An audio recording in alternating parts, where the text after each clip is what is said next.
Story 1. Civilization V. One day, Steam just decided that it would not launch anymore. I spent a few days trying different fixes to no avail. Now I play Spiritfarer and feel sad.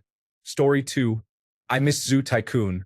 I do not even know which company it was from, but it was sometime in the 1990s or early 2000s when I played it. I loved it and got some new Zoo Tycoon out of nostalgia, but it just is not the same. And Need for Speed Underground. I do not know why that is not available. I do not like the new Need for Speed available on Steam. Story 3. Original Need for Speed Most Wanted. Someday after I move out, I am buying a Nintendo GameCube and getting a new copy so I can play. Story 4. Scrabble on my computer. The original Hasbro game is no longer available as an application for Windows 10 or Windows 11. The online Scrabble-like games are not the same. Story 5. A game on PlayStation 2 called Dog's Life. I don't think it's well known, but I grew up playing it. I never actually finished it myself as the ending scared me as a kid, but I would love to revisit it again. I am hoping for a remaster one day.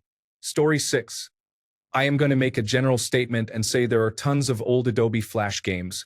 I know there are sites where they are archived with in-browser players and emulators, but many of them will be lost over time, like Tears in the Rain. Story 7. PlayerUnknown's Battlegrounds is unfortunately infested with cheaters, making it literally unplayable.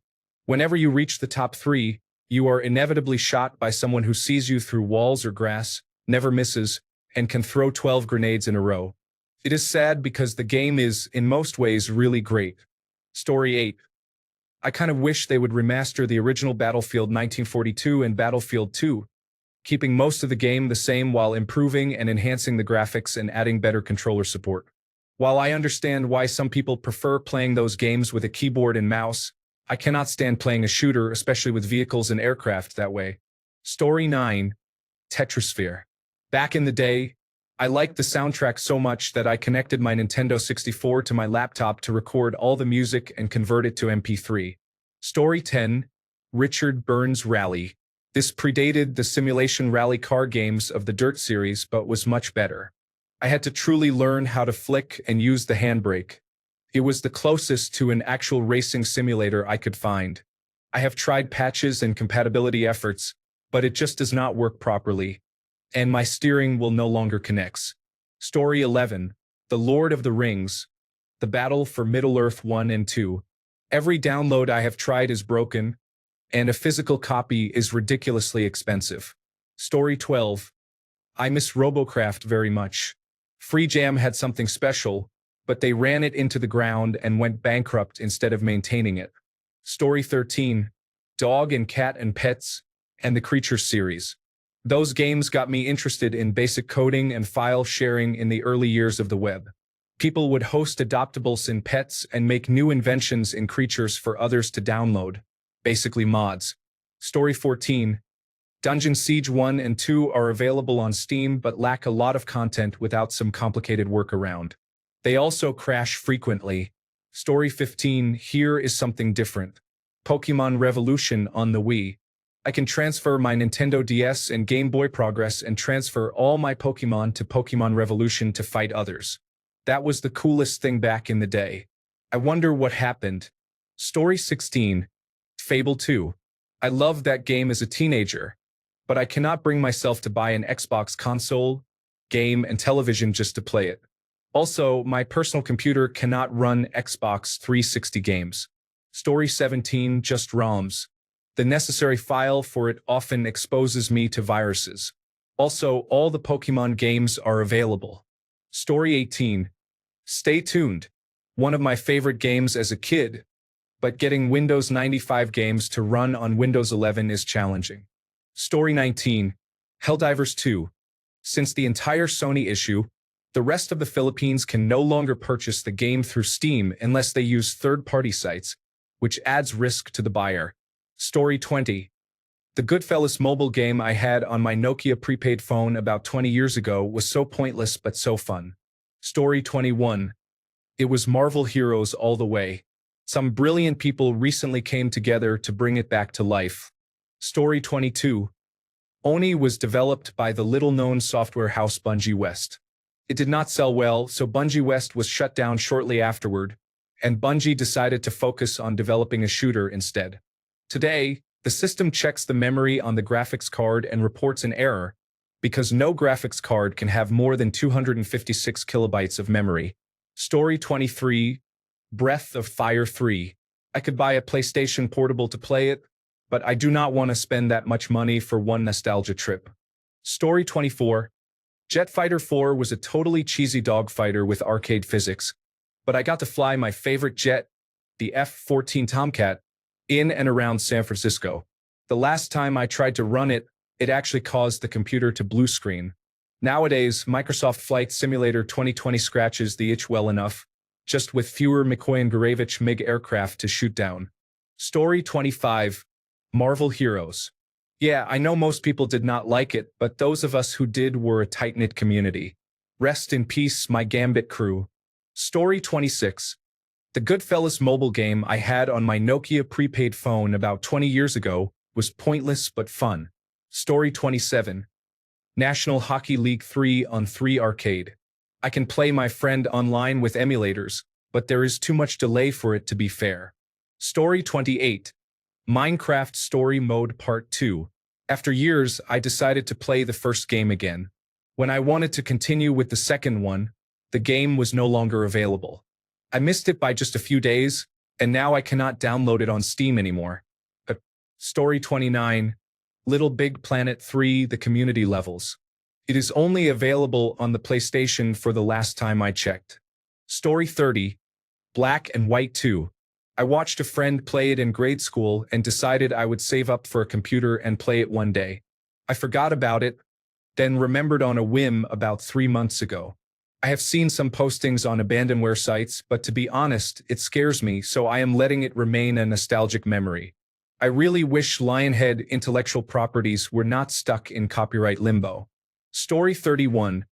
Black and White 2 is not only difficult to play because the company went out of business, but you also need to install a program to emulate Windows Vista, as it will only run on that operating system. It is a fun game, but it is challenging to set up today. Story 32. Several iOS games or ports. Marvel Academy. Ascendancy ported from PC. Both Ravenmark games. X-Mercs, also known as Mercs of Boom. Mobile Simpsons game. Poker Night 2. Story 33. Sega Sonic the Hedgehog, also known as Sonic Arcade, used a rollerball controller. No fully English translated copies exist, and it is difficult to play using an emulator. Story 34. The Godfather 1 True Crime.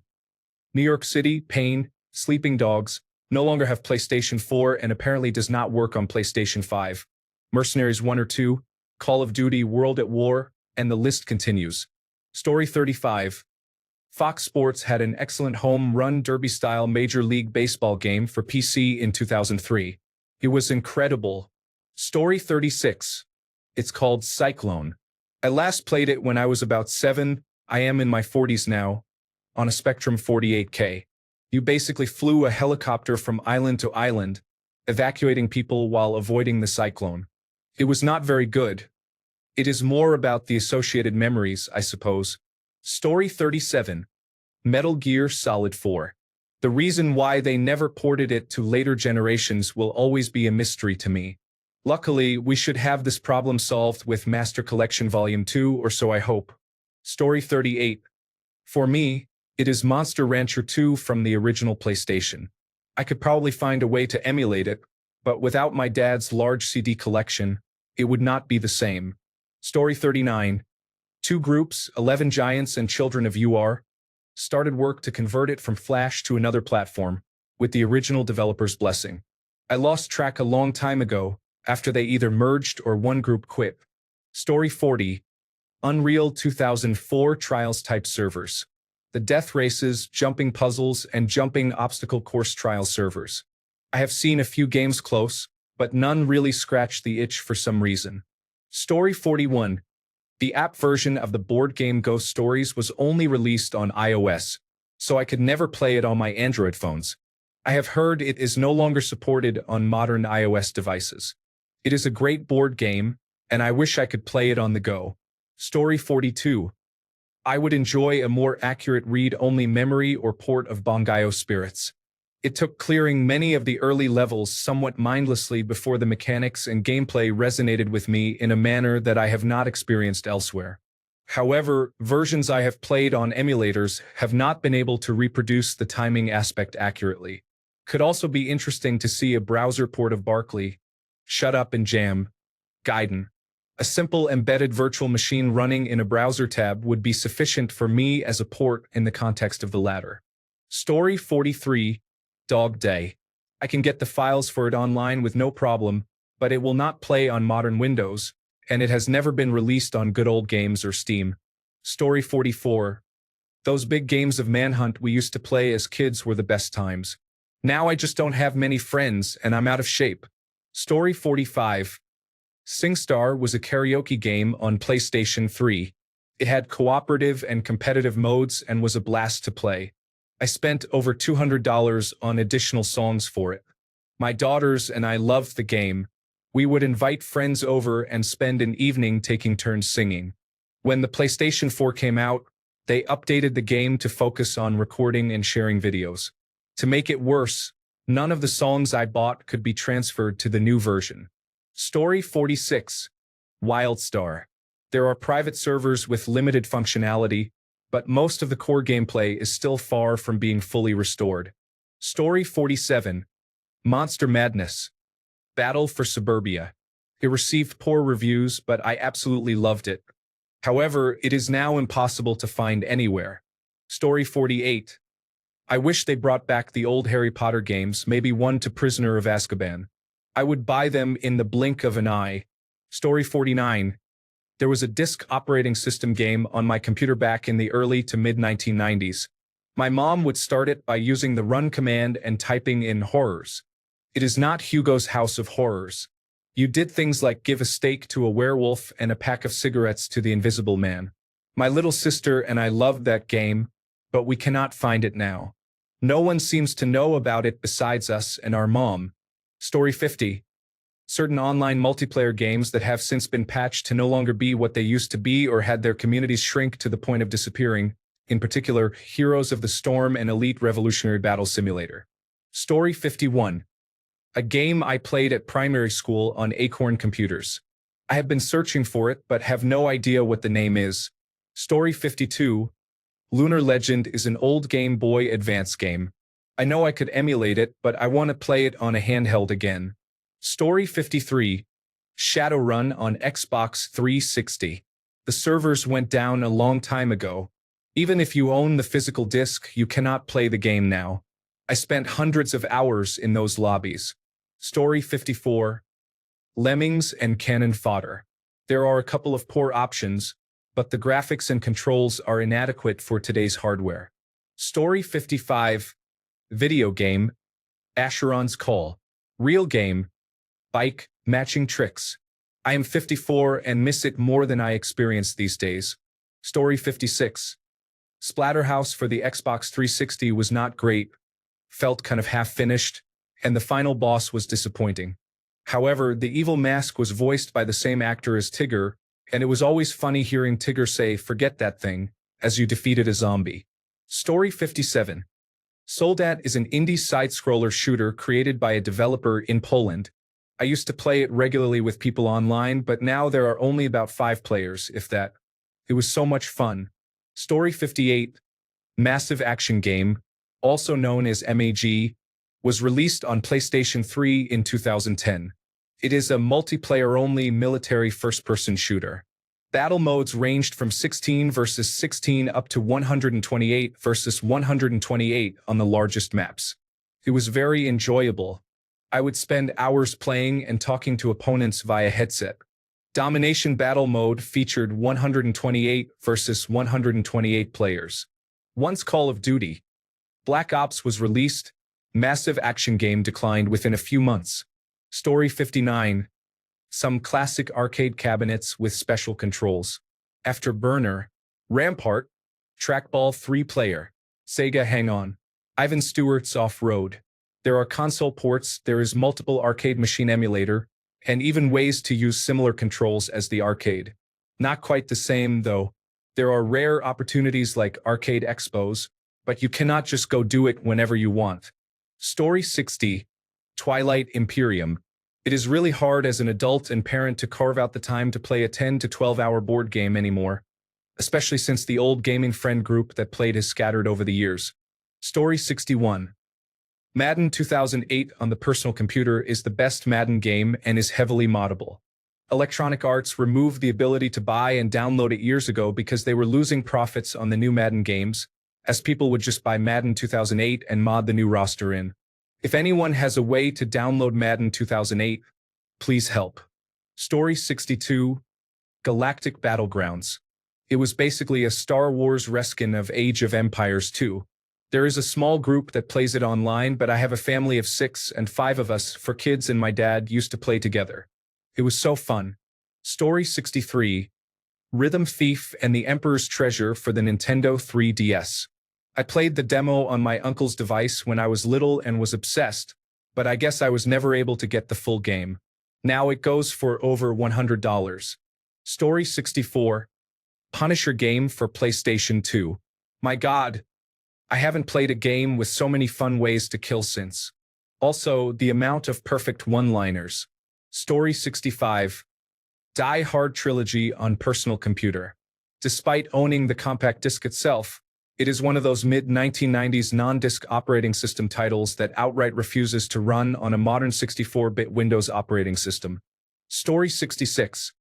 There was an online multiplayer game previously developed by Sony Online Entertainment that I used to play on the computers in high school. I doubt anyone still plays it. It was called Infantry. Story 67. Flesh and Blood is a great trading card game that has basically no local scene where I am. Maybe that is a good thing. It saves me a lot of money. Story 68. Marvel Heroes was such a fun game, and then Disney discontinued it. Now every Marvel game is either multiplayer only or focused on just a few heroes. Story 69. Fable 2. I got Premium Game Pass on PC just for that one game, but there was about a 2-second input delay. Story 70. Civilization 3. I found the disc for it and was surprised and dismayed that it would not play on my computer. Story 71. Jagged Alliance Deadly Games. Tried playing it on DOSBox, but it is really hard to see and control on a modern screen. Story 72.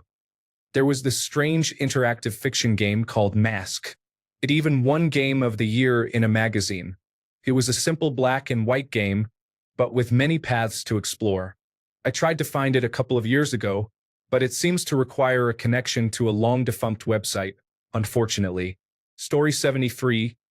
It seemed delightfully quirky in a way that The Sims 4 is not. However, as far as I can tell, you need extensive technical knowledge to get The Sims 3 to run on the currently available hardware and software environments. There was also an old version of SimCity that I loved, but I do not remember which one. I assume that similar technical expertise would be required. Story 74. Original Xbox game called Gladius.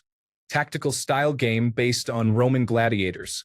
It was never popular, but it was one of my favorites. Story 75. I played a game in my gifted class in 4th grade called Wrath of the Gods, and it was honestly so much fun. You had to navigate through all of the well-known Greek myths and collect items by solving puzzles. I am sure it is not very hard and the graphics would be terrible, but still. Story 76. Any arcade cabinet game that is not found in a Dave & Buster's. Street Fighter, Mortal Kombat, Killer Instinct, Primal Rage, Puzzle Fighter, Soul Calibur, Tekken, Marvel vs. Capcom, Pit Fighter, Rival Schools, Virtua Fighter, and any interaction of those games. Classics. I know you can play most, if not all, as a port, but waiting in line to beat the best player at that cabinet, putting your quarter up for next, just isn't the same. Story 77. Magic. The Gathering is a card game. I played from 1998 to 2003. Then I started college and a career, and so did my friends, so I had no one to play with. It was challenging to keep my cards organized anyway, so I sold them. Now the old cards I am familiar with are hard to find. The new cards are significantly different. There are too many new rules to learn. I do not have the money to rebuild a collection, and I still do not have friends to play with. Story 78. The Xbox Classic Gladius.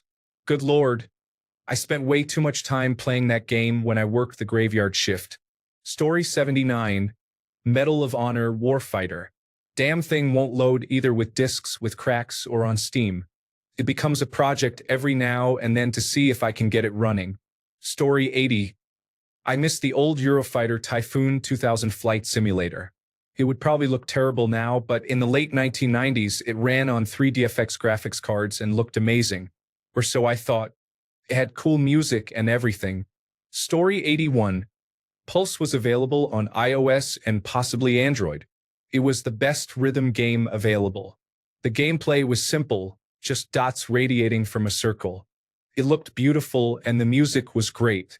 The game was challenging, but I could complete most levels perfectly after much practice. There was no unnecessary content such as ads, coins, or leveling up. The developer is Cypher Prime. I purchased it from Humble Bundle as a zip file, renamed it to APK, and tried to install it. The device blocked the installation, citing safety concerns. I attempted to bypass it, but it was unsuccessful. Is this due to the game's age? Is there any way to install it? I love this game. Leonardo's Cat is a puzzle game where you use Leonardo da Vinci's contraptions to guide a cat through rooms. You have a limited number of tools for each level and must decide where to place them, as each tool has a different function. Are there any games similar to Spy Mouse or Beat Sneak Bandit available for Android? Story 82. Nightmare 3D for Windows was basically a Halloween-themed Wolfenstein-style shooter. Interestingly, you can still buy the game from the website, but you need a 16 or 32-bit computer to play it. Modern 64-bit computers cannot play it. I tried a virtual machine, but it is just not the same. I have considered building an old computer just to play those kinds of games, especially since I actually bought the game in 2020. Story 83.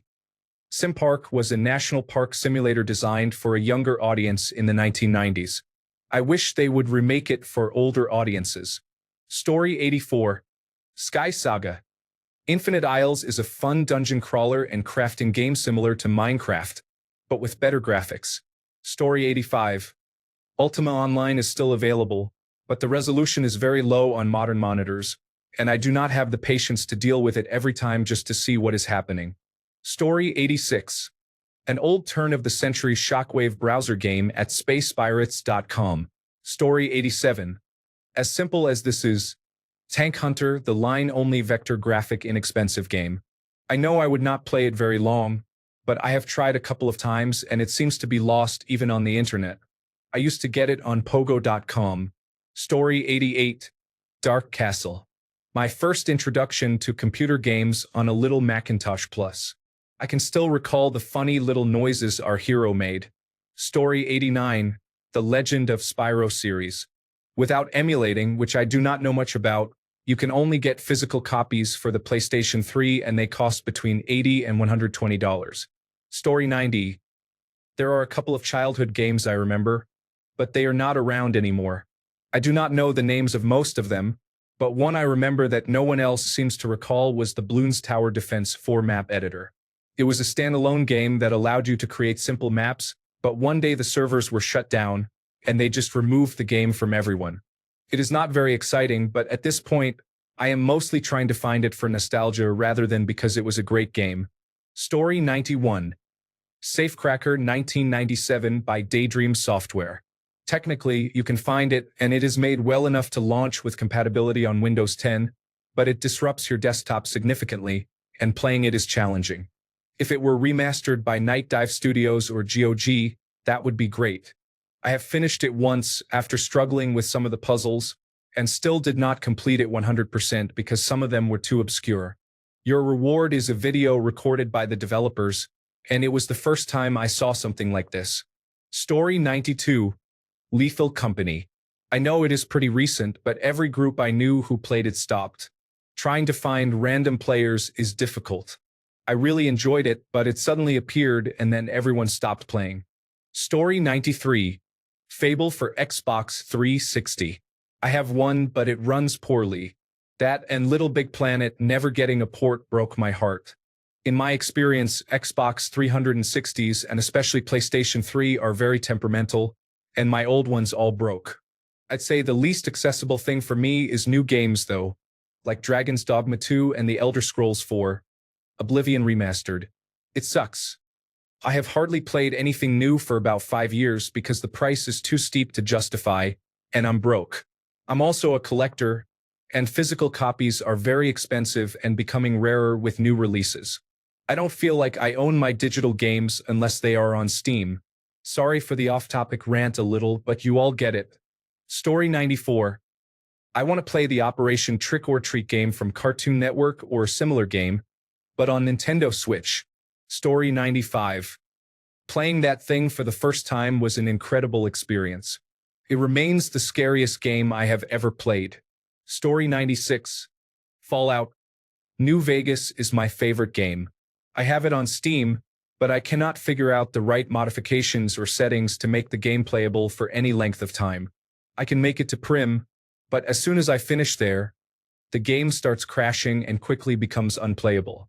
It is tantalizingly close, and I try again every year or so but have to give up quickly. Story 97. Scrap Metal Heroes, Mini Hero, Tower of Sages, Cursed Treasure 2 without advertisements, many old Flash and Friv games. Story 98. Pokemon Generation 3. I know that there are emulators, but for me, the fun is transporting your team into the newer generations. I want to visit or end the Sevii Islands and then bring my teams to Paldea. At least Colosseum and XD are making a return on the GameCube Virtual Console, though with no guarantee of ever becoming transferable. Story 99. I played a massively multiplayer online game called Perfect World International. I heard the game was discontinued recently, which is odd because they released a mobile multiplayer online battle arena game a while back. Maybe it did not do well. Maybe my information is incorrect. Either way, I am not playing an old massively multiplayer online game anytime soon. Story 100. Lode Runner. The Legend returns. The original soundtrack is included. It is available as abandonware, and I have run it through DOSBox, but the colors are distorted and the music is routed through MIDI, which sounds poor. I still have the original disc, which I obtained from my parents' place, but it is 32-bit and will not play on my current computer. I plan to build a Windows XP machine to play this game again. Story 101. The SpongeBob SquarePants movie game. I had it on PlayStation 2 and was obsessed. I can't find it on any newer platforms. Thanks a bunch for sticking around till the end of the video. Remember to subscribe, and until next time, stay awesome and goodbye.